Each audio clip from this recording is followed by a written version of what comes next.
Canadian PM mark Carney जब पहुंचे तो उन्होंने बहुत ही साफ साफ शब्दों में वो कहा जो बहुत सारे लोगों के जहन में रहा होगा।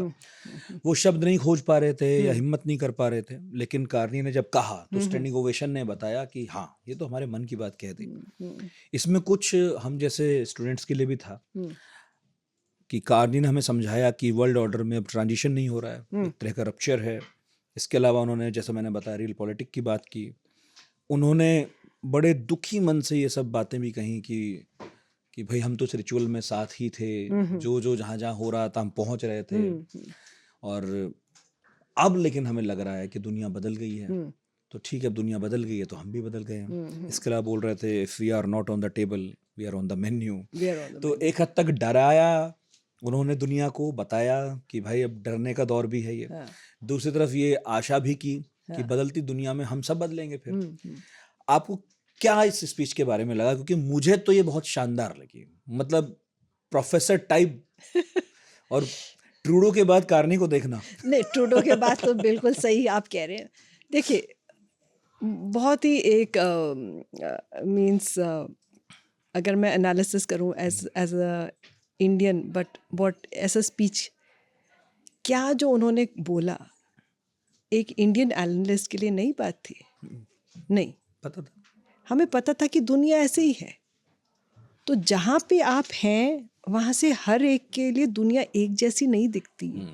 ये शायद कनाडा और यूरोप इन दोनों के लिए वेकअप कॉल था।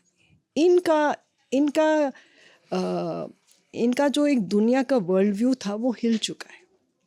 अमेरिका ने ऐसा हिलाया है ख़ास तौर पे एक साल में कि वो एक के बाद एक उनको शौक आ रहा है। कनाडा को तो उन्होंने बोला हम 51 नंबर पे ले लेंगे, ग्रीनलैंड को 52 पे ले लेंगे।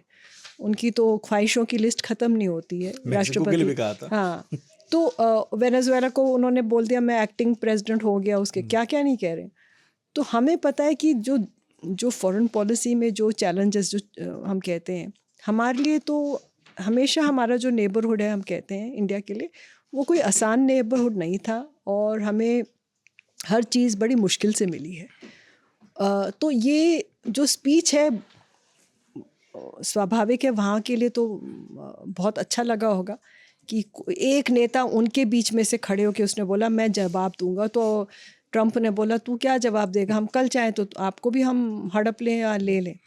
तो आप उसको ये उनकी सराहना कर सकते हैं कि चलिए उनमें हिम्मत तो थी इस चीज़ को बोलने के लिए। अभी तक तो बाकी कोई बोल नहीं रहा है, बट उन्होंने एक बहुत इंपॉर्टेंट बात, if we are not at the table we are on the menu, ये भी कहा कि देखिए पावर एक ऐसी चीज़ है कि वो आपको इतना ये दे सकता है कैपेसिटी, आप क्या कर सकते हैं वो ट्रंप दिखा रहा है। हिंदी में कहते हैं जिसकी लाठी उसकी भैंस, करेक्ट। तो वो आज वही दिख रहा है।